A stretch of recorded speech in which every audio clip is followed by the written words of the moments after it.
1A, 1B, 3A, 3B of the Civil Procedure, and many other laws, to run on the parties.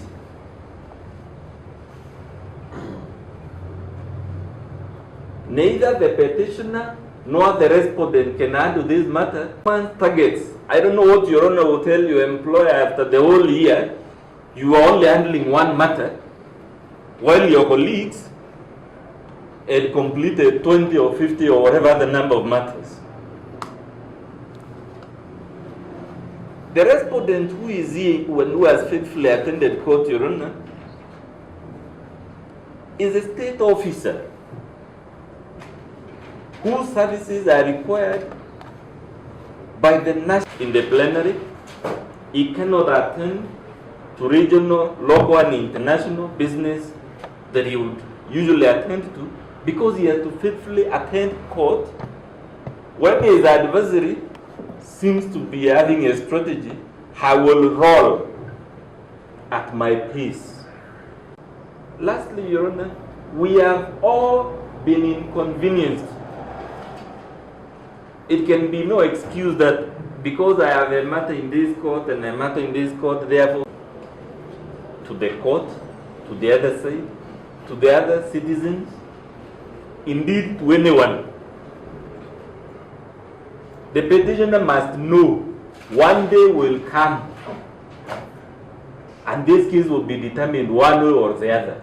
If it is determined in the court, please exercise your case management powers. If we leave it to this petitioner, we will be here up to eternity. That's all. And I would like to ask this honorable court today, that in the world of media experience, this is not the first time I've been in court. I've been in many courts in the US and UK, and I've seen that practice. We have gutter reporting and accredited media reporting. And all courthouses in the civilized world have got accredited media reporters with accredited badge, whereby the attention of the court is drawn to the president of the media because the Constitution allows them to disseminate information as a constitutional right. But when we get fraudsters and marauding as media reporters without accreditation, coming into court and working as the way they want, taking pictures of whoever they want to take, and the gutter coming out later on, which is one-sided gutter reporting. What would you expect a reasonable person on the street to do? And when I mentioned corruption in that, that's what I meant.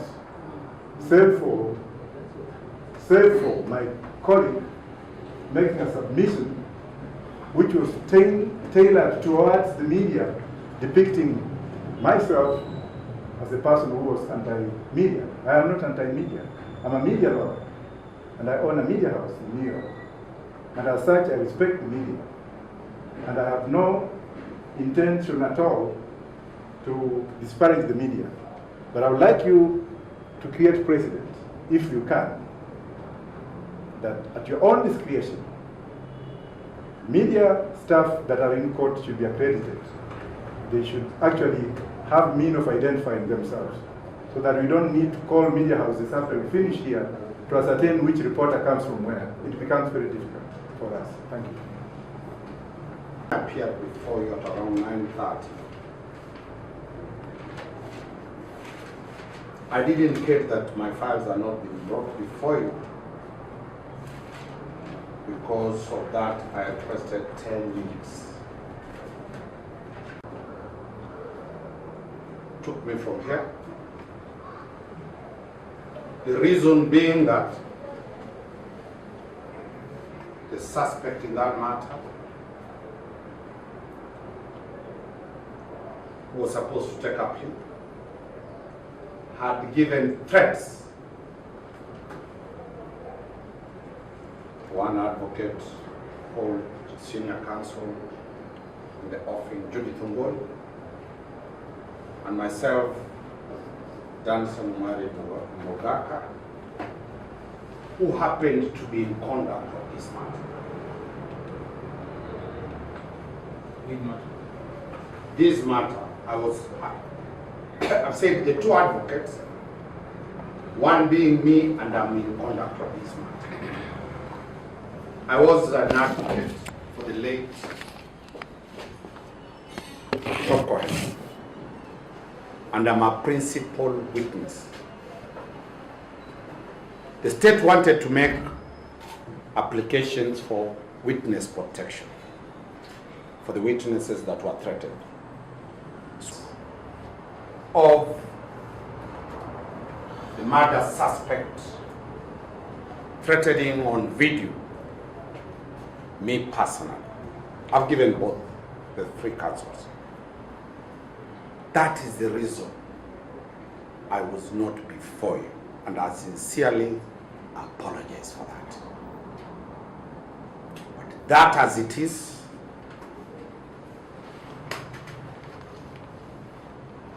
that to me is a question that the court can make a decision about.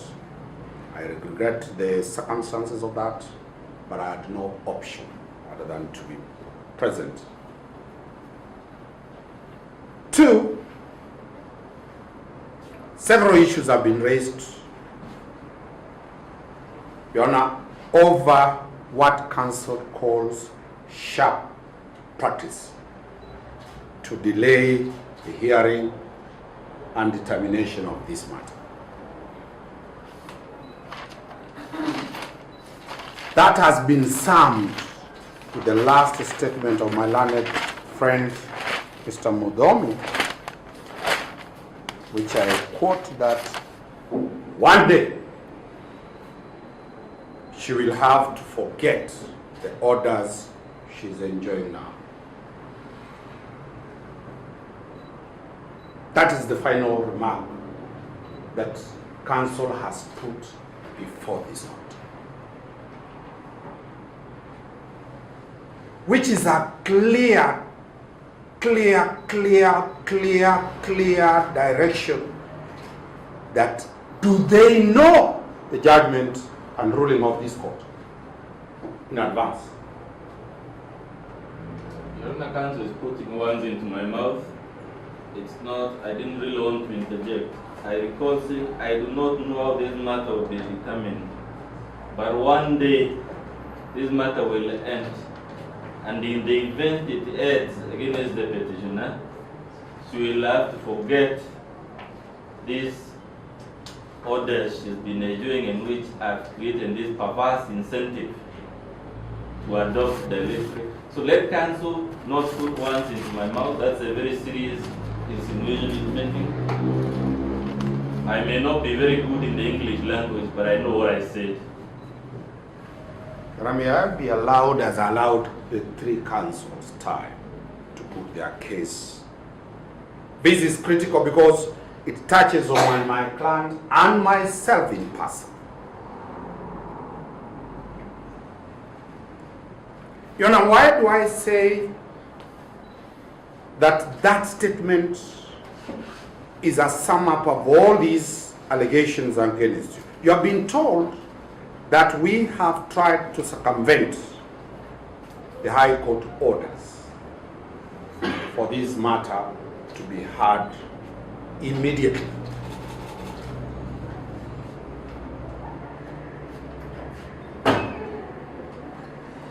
The definition of immediately is a subject of very many things. The court being available, the parties being available, the counsels being available for the hearing, and the diaries agreeing. Any interpretation to mean immediately within the context of the respondent's perception is a misnomer. It's not the truth.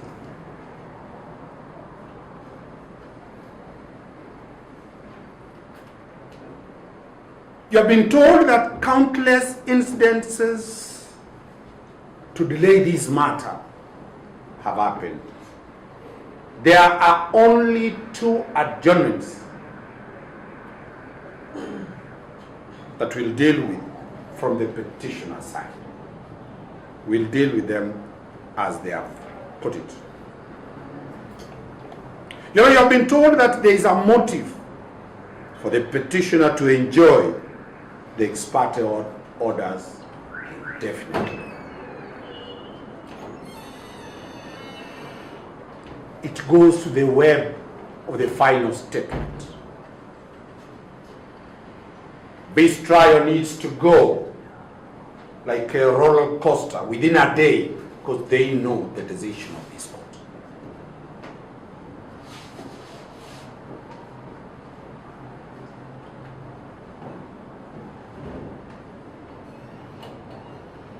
Your Honor, this trial, according to the directions you gave, we have not gone outside those directions.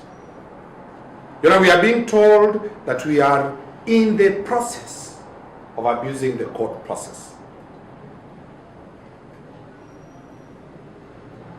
The court record will attest to that. We have, if it is an adjournment, as you have been told, this matter was filed on 13th of December 2018 in May.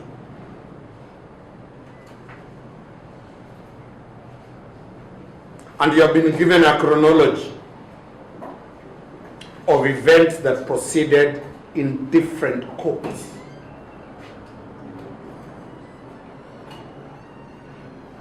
Nowhere have you been told that there was any illegality in her seeking for transfer. Is it provided for in the statutes of this country? Yes.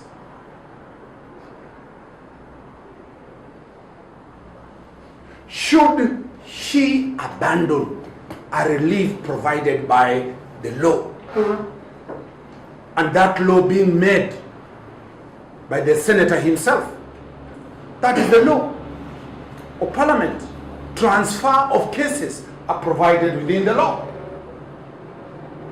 So counsel wants you to believe that when she went for transfer of the matter from Meru, she was doing something illegal.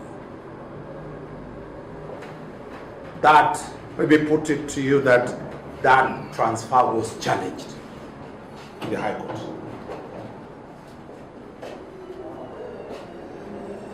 That her application to transfer the matter from Meru, and Justice Abida Aroni decided that matter, that the file must be transferred. Are you being told to sit on an appeal of Justice Aroni's ruling?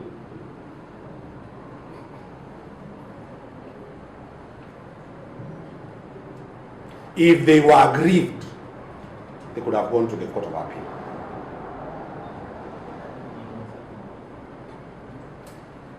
A judicial process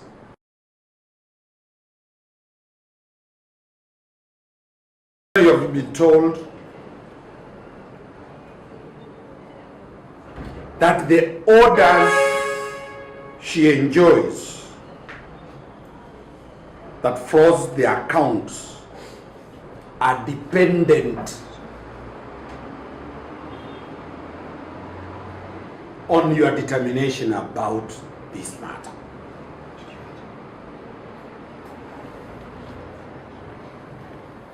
Your Honor, I refer you to look at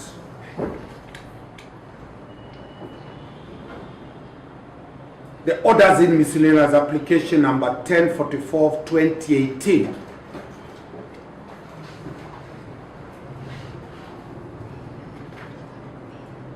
There are very many orders there.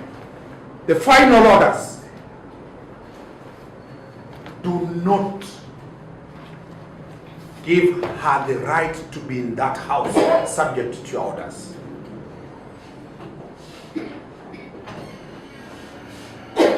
She's in that house on the establishment of a fact that they had a relationship akin to a domestic relationship. You say that in 1044. 1044. The final orders do not give. They do not, at any of the orders that are there are 1, 2, up to 3, there are very many orders. The final order. There are 6 orders. 5 orders from 1044. None of the orders has put her in that house subject to your determination of this matter.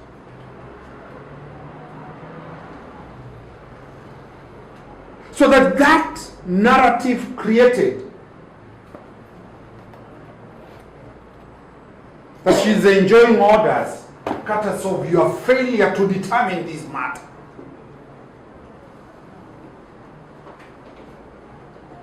Is a pure lie.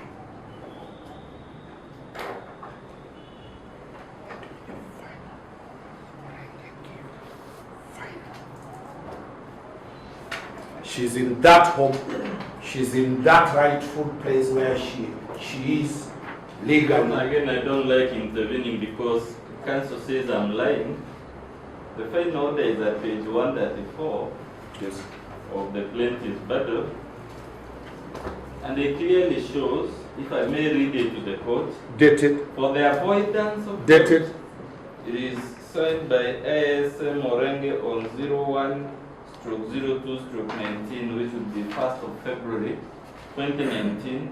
And if I read it, Your Honor, page 134 of our battle, which is before you, it says, for the avoidance of doubt, the present orders does not apply to the children who live or used to live with the applicant in my Rich County Villas, house number 16, erected on LR number 7785/1324, and it says the last sentence, the order shall remain in force until such time when the divorce cause number 26, which is this divorce, at the Meru, CCM Meru, because the case was then in Meru, and the civil suit number 71 of 2018 OS are determined. So I don't know why counsel is accusing me of lying when the order is there in black and white and is part of the record. In any event, Your Honor, I will sit down in less than 20 seconds. We call file number 1044. I hope it's still in your chambers. We can see what was the last annotation your brother Isaac Orenge issued.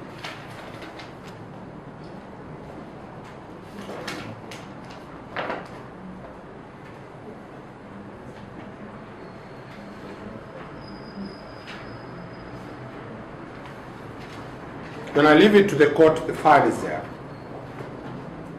To get the. Number 2,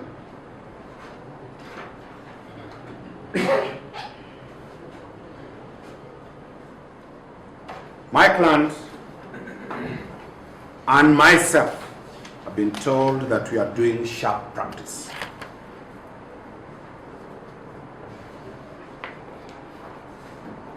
And that the sharp practice is aimed at delaying this matter.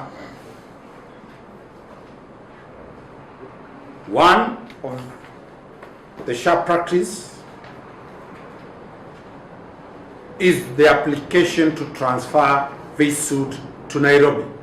I've explained that. And among the grounds counsel has raised is that the applicant or the petitioner raised the questions about the safety. Has always been and will continue being geared towards expeditious disposal of this matter.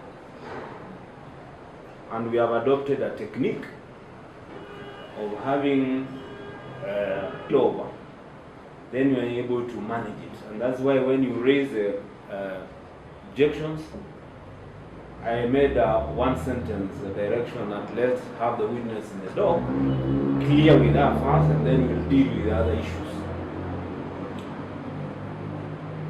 I think we may not cover much ground considering it is 2:10 or 2:05 if we are to pick another witness today. But in line with the direction of the High Court,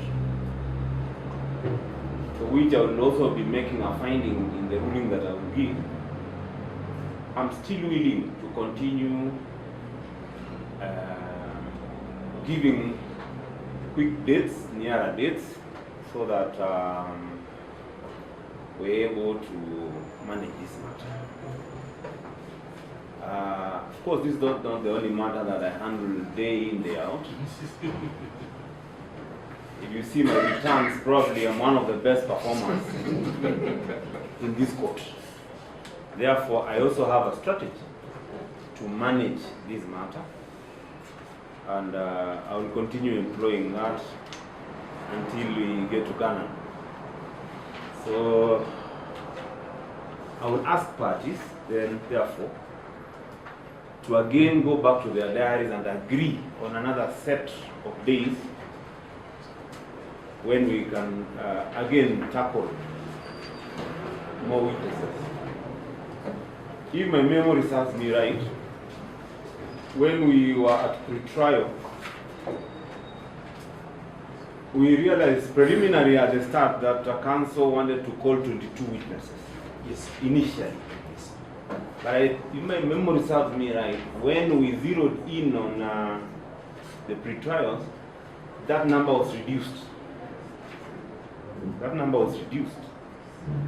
And we firmed up that situation so that we can expedite this matter. I don't know whether this position has changed. It has not changed. We reduced from 22 to 16. 16 or 11? No, 16. 16. Because the argument was 11 or 16. We confirmed that we need 16. Let's leave it at that for now and take dates. Then as we take dates, Your Honor, one of our witnesses, we have only 3 witnesses. The priest will be leaving the country on the 25th of March. Your Honor, as I keep saying, we must still remember we have a High Court direction that this matter be had, and I don't need to revisit the issue. If we can't agree on the dates, my colleague has several partners and associates. I have several partners and associates. We will do our own internal. Others have their roles. The state itself, in the DCJ is pretty challenged. Because if we go the other route, Your Honor, each of us is a very busy advocate.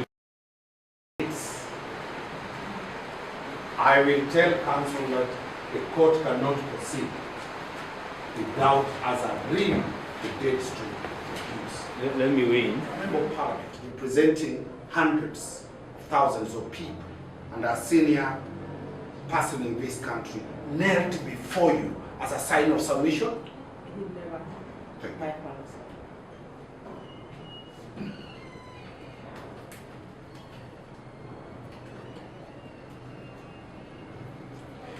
You were asked whether your daughter gave you money, Yes, I was asked. 2 million shillings. Yes, I was asked my You remember that question? Yes.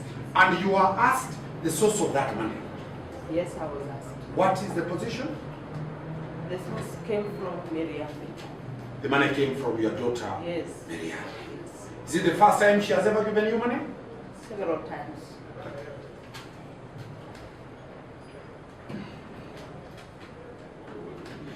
You were asked that you were depicting Honorable Senator Linturi as a pauper. Somebody who has no resources. Do you remember that? I remember. What is your position? I never depict anybody because I don't know the position of one's resources. Thank you.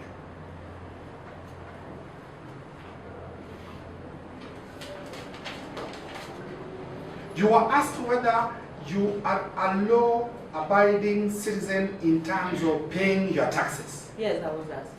What is your answer? My answer was I do, and I was cleared because I was an education officer and I had to clear when I was retiring, and still I normally respond to KRA every end year, that is before June. You have to clear yourself. Have you been arrested and charged like the Kerochi people No. for tax? No, Thank you. I'm a law-abiding citizen. You were asked whether Honorable Linturi gave you 300,000 shillings to go to California. Yes.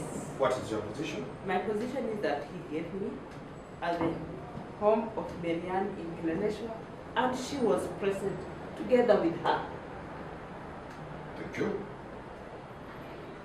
You are told or put that it is Maryann who paid for the 6 choppers. Yes, I was told. What is your answer? I don't know who paid for the choppers. You don't know. I don't know. Thank you.